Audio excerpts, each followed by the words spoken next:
All Roads Lead to Rome, Part 1. A post by Pastor Bob on 5doves.com, 24 August 2014. Read live to tape by Dave Ridley. Quote, All doves.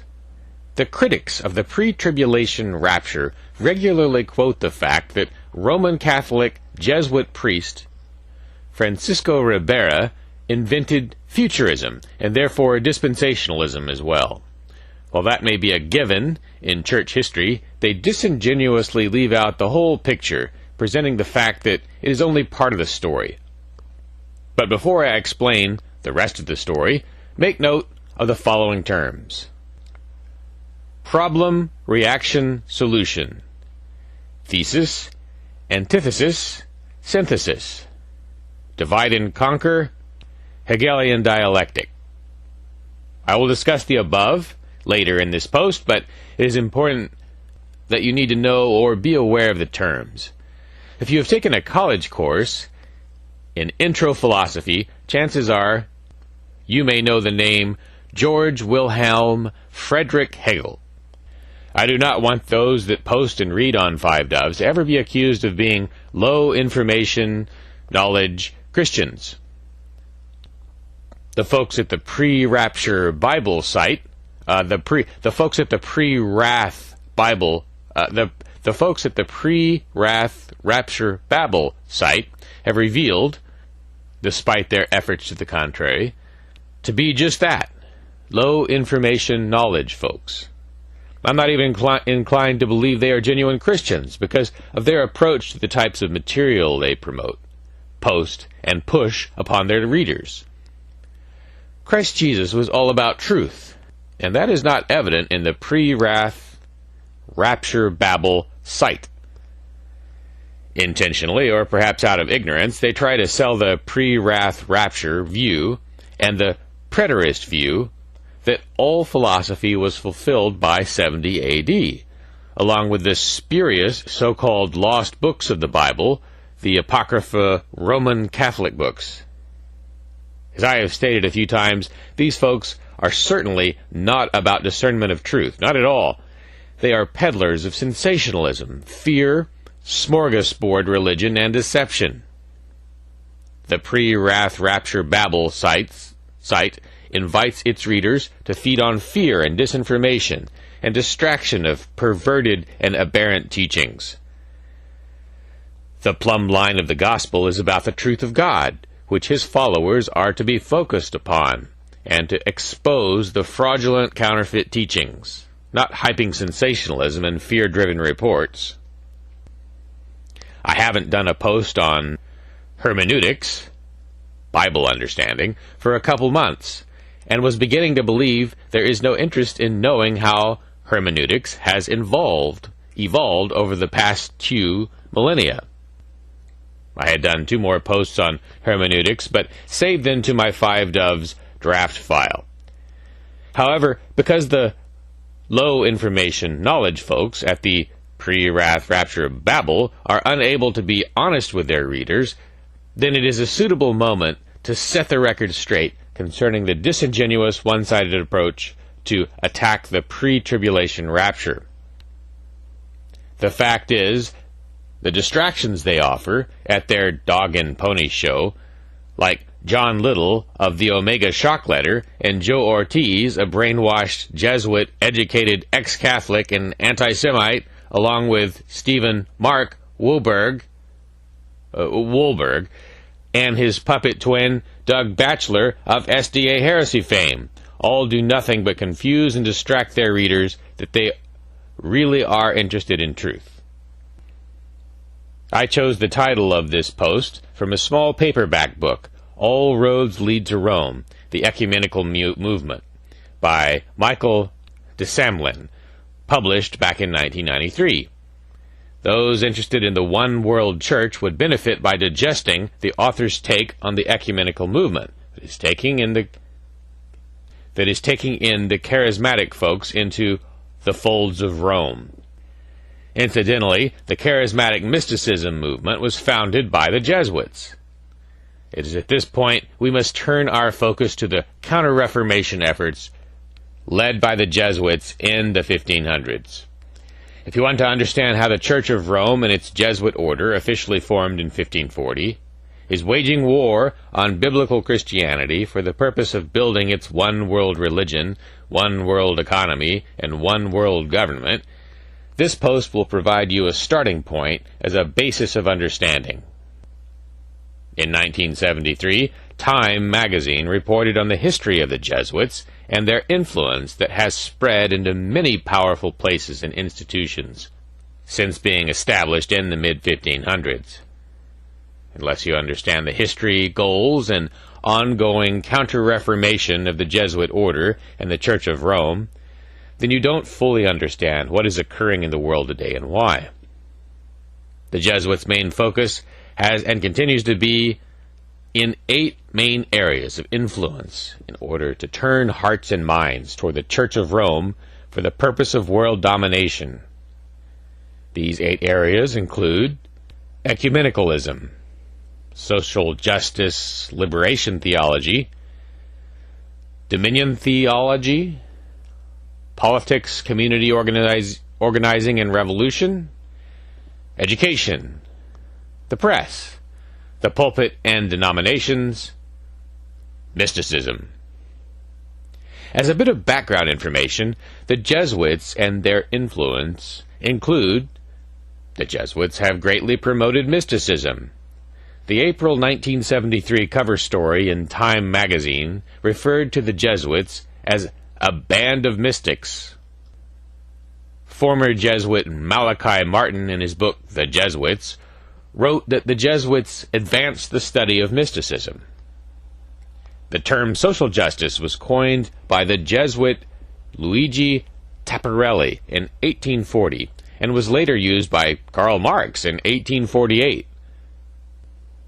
The idea of papal infallibility was officially confirmed in 1870 at the First Vatican Council due to the work of the Jesuits.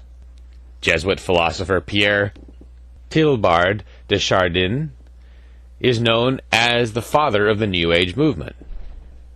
Jesuit Louis de Alascar created the false belief in preterism that declares that the rapture occurred in 70 A.D. Preterism was created by Jesuit Louis de Alascar in order to put the Antichrist into the past, because many of the reformers taught that the papal system would be the headquarters of the harlot church described in Revelation 17. And the papal system would be used by the Antichrist to build his demonic world empire. This has been a factor in many of the statements made by the last few popes. And now we have a Jesuit as the Pope of Rome. This is the rest of the story, about which the pre-wrath rapture Bible folks will not tell you in their attacks on the pre-tribulation rapture. Jesuit Alfonso Salmeron is the founder of the School of Higher Criticism, which seeks to undermine the authority of God's Word by calling into question its inspiration and inerrancy. The School of Higher Criticism has for nearly a century, for all intent and purposes, taken over theological education around the world. Very few seminaries are independent enough today to skirt the teachings of people such as Julius Wellhausen, Friedrich Schleiermacher, and Albert Ritchie. The seminary accreditation body dictates what a school has to include in its curriculum. Liberation theology seeks to mix Christianity with Marxism. The term liberation theology was coined in 1971 by the Peruvian priest Gustavo Gutierrez and greatly advanced the Jesuit San Sobrino of El Salvador. The current pope was deeply involved during his tenure as a priest, archbishop, and cardinal in South America in the liberation theology movement. In a Chicago Magazine article by Daniel Libet, it was reported, whenever asked how his presidential campaign had so quickly assembled its grassroots operation, he would credit Gregory Galuzzo's membership. A former Jesuit priest, Galuzzo had good reason to feel proud. He was indirectly responsible for bringing Barack Obama to Chicago to be an organizer.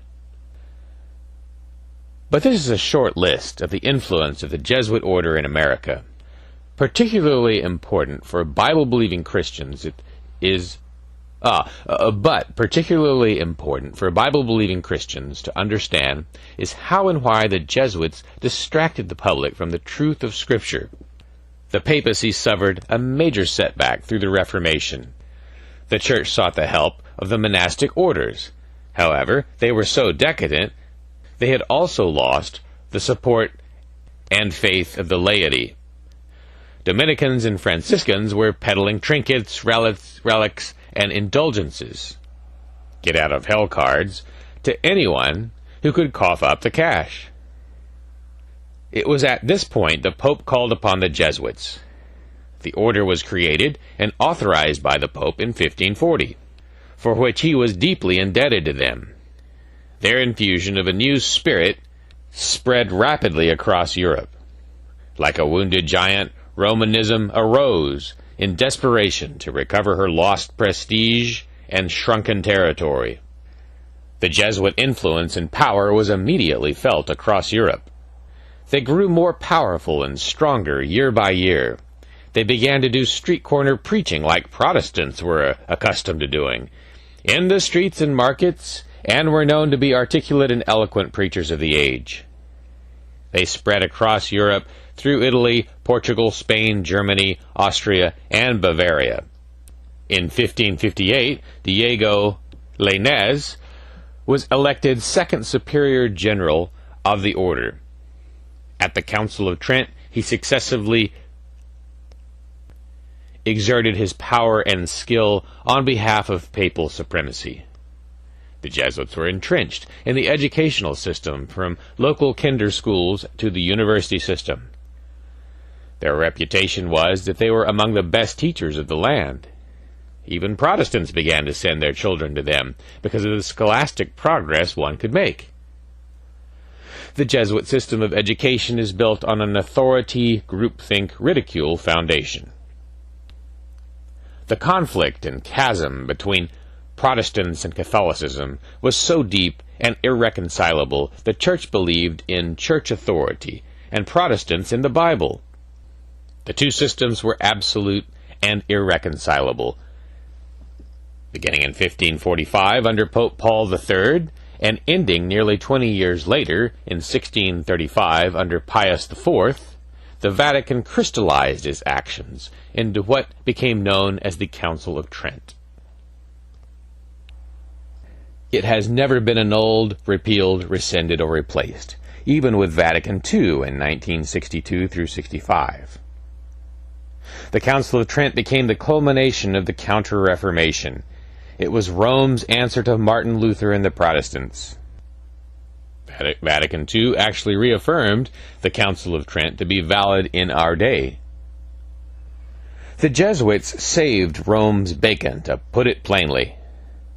Jesuits are incredibly loyal, intelligent, crafty, self-confident. I'm 2 short street blocks from a Roman Catholic church, and 2 of the 3 local priests are Jesuits. It is located in a small, rural village with about 300 residents. The fact that I am a retired pastor and their local door-to-door evangelism has brought us into dialogue and controversy because of my knowledge, education, and experience. I am guarded in what I say because I do not trust Jesuits, period.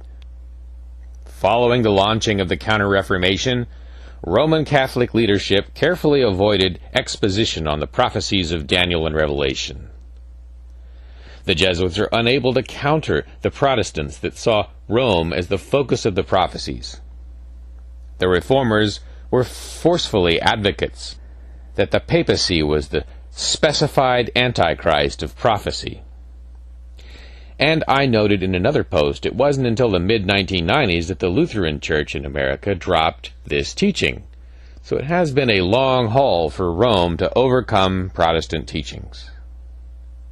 Rome never gives up, quits, nor changes, and thus Rome saw the need to somehow counteract this identification of Antichrist with the papacy, or lose the battle. The Jesuits were summoned to the task of overcoming this problem. The Jesuits arose to the test and cleverly provided the method needed both for defense and for the attack. From the ranks of the Jesuits, two stalwarts arose, determined to lift the stigma from the Roman Church. Rome's answer to the Protestant Reformation was twofold, though actually conflicting and contradictory. This was so successful that today Protestants representing the different views squabble amongst themselves without so much as finding a common point of agreement, or ever considering just how this dispute came about in the first place. Through the Jesuit Francisco Ribera of Salamanca, Spain, and Robert Bellarmine of Rome, the papacy put forth her futurist interpretation. Almost simultaneously, within a 20-year span, Luis de Alascar, a Jesuit from Seville, Spain, advocated the opposite preterist interpretation. These views were then designated to meet and overwhelm the historical interpretation of the Protestants. Get this point because it is critical to understand the Hegelian dialect. Through mutually exclusive, either Jesuit alternative suited the great objective equally well, as both diverted public opinion of the prophecies from the Church of Rome. The one, preterism, accomplished it by making prophecy stop altogether, short of papal Rome's career.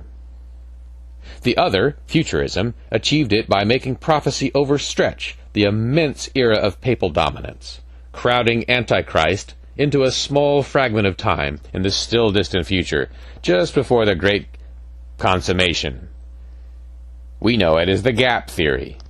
According to the Protestants, the vision of Babylon and the supporting beast is divinely interpreted in Revelation 17. It was on this that the Reformers commonly rested their case. The apostate woman, the Roman Church, the city, Seven Hill Rome, the many waters, the many peoples, the beast, the fourth or Roman beast of Daniel, the sixth head, the Caesars, and the seventh, the popes. So, effectively, the Jesuits were able to distract and divert Protestants away from focusing the light of scrutiny on Rome. The Jesuit strategy was simply brilliant. The Futurist school, founded by Jesuit Francisco Ribera in 1591, looks for Antichrist, Babylon, and a rebuilt temple in Jerusalem at the end of the Christian dispensation. The Preterist school, founded by the Jesuit Luis Alascar in 1614, explains the revelation by the fall of Jerusalem, or by the fall of pagan Rome in 410 AD. Francisco Ribera, 1537 to 1591, published a 500-page commentary on the Apocalypse, denying Protestants any application of Antichrist to the Church of Rome. His early death, at age 54, halted any future commentaries or writings on the issue. His commentary assigned the first few chapters of Revelation to ancient Rome, in John's own time. The rest was restricted to a literal 3.5 years' reign of an infidel Antichrist who would bitterly oppose and blaspheme the saints just before the Second Advent. He taught the Antichrist would be a single individual who would rebuild the temple in Jerusalem, abolish Christian religion, deny Christ, be received by the Jews, pretend to be God, and conquer the world, all in the brief space of time of 3.5 years. Friar Robert Bellarmine, 1542 through 1621, took up the attack, left off with Ribera's death. The heart of Bellarmine's thesis was both clever and plausible, though very deceptive. He presented the Antichrist as an individual Jew, which supported the Roman Catholic Church replacement theology. Because of that, he was able to harmonize the life of one man would fit within the time period of one man, 3.5 years. Friar Luis de Alescar, 1552 to 1613, a Spanish Jesuit from Seville, created another plausible and believable lie by harmonizing the scriptures, including made the seals the early expansion of apostolic Christianity. God's long-suffering, warnings, and punishments were allotted to the Jews. The trumpets were judgments on fallen Judaism. The two witnesses were the doctrine and the holy lives of the Christians. After the persecutions, Christianity would arise with new glory and convert many Jews. Revelation was the apostolic church, bringing forth the Roman church. The first beast of Revelation 13 declared to be the persecuting arrogance of pagan Rome, the second beast, its carnal wisdom. Revelation 17, the mystical meaning of idolatrous ancient Rome. Revelation 18, its conversion to the Catholic faith. Again, Friar Luis de Alescar offered a plausible and believable interpretation, which enabled Rome to re-establish its theological supremacy, at least to lessen the exodus of Catholics from the Church. While the Jesuits were able to distract and divert folks by focusing on Rome as the Antichrist, in order that the hemorrhaging of Rome's treasury and the first of the two keys that emblazoned the Vatican's crest were saved. The regaining of the second key, which complements the crossed key of spiritual power, has yet to be fully restored, that being the second key of temporal power. It's closer than many realize or understand. The Jesuits were not through, not by a long shot. The reorganization of the Bank of Rome began branching out and opening offices in various European cities. Some of the banks they opened included Venice, 1587, Wisselbank in Amsterdam, 1609, Hamburg, 1619, Nuremberg, 1621, Rotterdam, 1635, and the Bank of England, 1694. The Bank of England, created by the Jesuits, actually became the world's first central bank. The central banking system that exists in our world today is merely the same central banking system modeled after the original Bank of Rome, and the Jesuits control it, as they always have. Our Federal Reserve System is owned by the collective group that includes the Queen of England, Bank of England, House of Rothschild, Vatican Jesuits. This year, Americans will pay approximately $450 billion in debt servicing, interest on the national debt, and every single check made out to the IRS will be deposited in a trust fund account at the IMF, in a bank located in Puerto Rico. The information made known to me is that the split is 60-40. 60% goes to the Vatican, 40% goes to the Bank of England. The Federal Reserve is a private corporation, and all Federal Reserve telephone numbers appear in the Yellow Pages, not the section reserved for government agencies. The House of Rothschild has been the Vatican's fiduciary since the early 1800s. The individual banks that own the stock of the Federal Reserve are all owned directly or controlled by the House of Rothschild. I'm going to close off at this point and need to remind you to just remember all roads lead to Rome. But I need to make the point, this information does not disprove the pre-tribulation rapture position, not one iota. These Roman Catholic Jesuits were able to deceive virtually the world, and if you notice who they blamed, it was the Jews, as the scapegoat to take the fall. While the pre-wrath rapture Babel site either does not know the truth concerning what I have shared, or prefer that you not know the truth. Their defense of preterism was a hoax, but more a fabrication of the Jesuits.